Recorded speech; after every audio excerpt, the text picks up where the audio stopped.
সেই নির্বাচন বাংলা মোটরে হবে না, সেই নির্বাচন হবে এদেশের সকল জেলা উপজেলা এবং সকল শহীদ এবং আহত ভাইদের নিয়ে।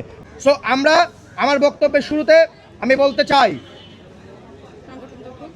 সংগঠন দখল, নৈতিক বিশ্বাসঘাতকতা, রাজনৈতিক স্বার্থ প্ল্যাটফর্ম অপব্যবহার, আপনারা এটি জানেন, এটি সরাসরি বাংলাদেশের জনগণের সাথে, জুলাই শহীদ আহতদের সাথে বিশ্বাসঘাতকতা। আপনারা জানেন বৈষম্যবিরোধী ছাত্র আন্দোলন প্ল্যাটফর্মটি সম্পূর্ণ নির্দলীয়, কিন্তু একটি নির্দিষ্ট দল এই বাংলাদেশের মানুষের কাছে দলমত নির্বিশেষে সকল মানুষের কাছে মনে করেছে আমরা একটি নির্দিষ্ট দলের পকেট কমিটি। কোনোভাবেই ঠিক নয়, এবং আমি ব্যক্তিগত পক্ষ থেকে এখানে যারা আমার সাথে বসে আছে এবং সমস্ত জেলার মানুষ এটা কোনোভাবেই গ্রাহ্য করবে না।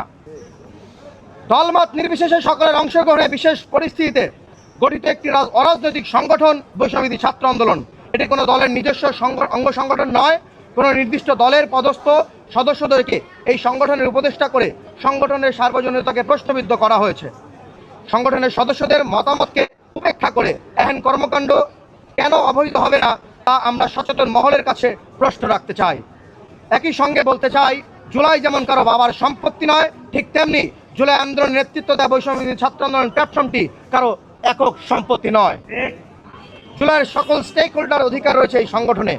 আমাদের অবস্থান আমরা স্পষ্টভাবে ঘোষণা করছি, বৈষম্যবিরোধী ছাত্র আন্দোলন কোনো ব্যক্তির সম্পত্তি নয়। আমরা ইতিপূর্বে এটি মেনশন করেছি। এই সংগঠনের ভবিষ্যৎ নির্ধারণ করবে এই সকল কর্মী অংশীজন, বরং কোনো একক গোষ্ঠী নয়। এই সংগঠন নির্বাচন করবে, এই সংগঠন নির্বাচন হবে। সেই নির্বাচন কোনো একক জায়গার কোনো বিল্ডিংয়ের মধ্যে নয়, সেই নির্বাচন কোনো একক জায়গার কোনো ড্রয়িং রুমে নয়, সেই নির্বাচন বাংলা মোটরে হবে না, সেই নির্বাচন হবে এদেশের সকল জেলা উপজেলা এবং সকল শহীদ এবং আহত ভাইদের নিয়ে। তাদের নির্বাচিত নেতা হবে বৈষম্যবিরোধী ছাত্র আন্দোলনের নেতা। কোনো ভাই ব্রাদার কোরআন করা এখানে যাবে না, যাবে না, যাবে না। বেসরকারি বিশ্ববিদ্যালয় বাংলাদেশের আপামর জনতা রাজনৈতিক দলকে ব্যবহার করে, শহীদ আহত জুলাই পরিবারকে ব্যবহার করে তারা ভাই ব্রাদাররা নির্দিষ্ট জায়গায় জায়গায় নির্দিষ্ট পর্যায়ে পদোন্নীত হয়েছে। কোথায় তারা এখন? এই রিফাত রশিদ এনসিপিকে নিয়ে বলেছিল এটি একটি ভাই ব্রাদারের কোরআন, এটি আমার ব্যক্তিগত কাজে কোনো সংগঠন মনে হয় না।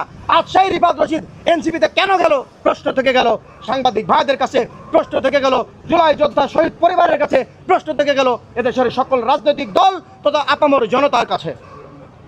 একটি জিনিস স্পষ্ট করে বলতে চাই, আমাদের সুনির্দিষ্ট অবস্থান ও ভবিষ্যৎ পরিকল্পনা। আমরা প্রথমেই অডিট আইন ব্যবস্থা করব।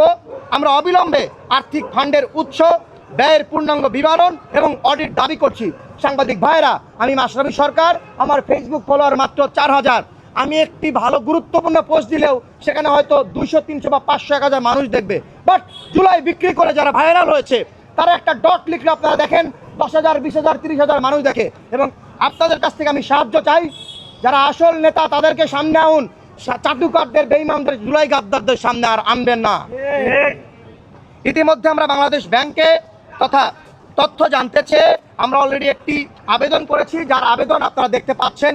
আমাদের সিনথিয়া জাহান আয়েশা অলরেডি দেখিয়েছে, আমিও দেখিয়ে দিলাম আপনাদের সুবিধার্থে। প্রাপ্ত তথ্যের ভিত্তিতে আমরা প্রয়োজনে কঠোর আইনি ব্যবস্থা গ্রহণ করব। I would like to request and this is my concern to the Home Minister, to the Law Minister, Mr. Salauddin Ahmed, আপনার কাছে। এবং আপনারা দেখেছেন বৈষম্যবিরোধী ছাত্র আন্দোলন 25 জুলাই নতুন কমিটি গঠন হওয়ার পরেও আমি জনাব তারেক রহমান মাননীয় প্রধানমন্ত্রীর দৃষ্টি আকর্ষণ করছি, আপনারা যদি আমাদের এখনো ভ্যালু না করেন তাহলে আমরা বুঝবো আপনারা আমাদের কখনো ভ্যালু করেন নাই। আপনাদের দৃষ্টি আকর্ষণ করছি, আপনারা জনগণের ভোটে নির্বাচিত সরকার, আর এই নির্বাচিত সরকার মানে প্রত্যেকটা জনগণের সরকার, জুলাই আহতদের সরকার, সকলের সরকার, আপনারা বাংলাদেশের সরকার।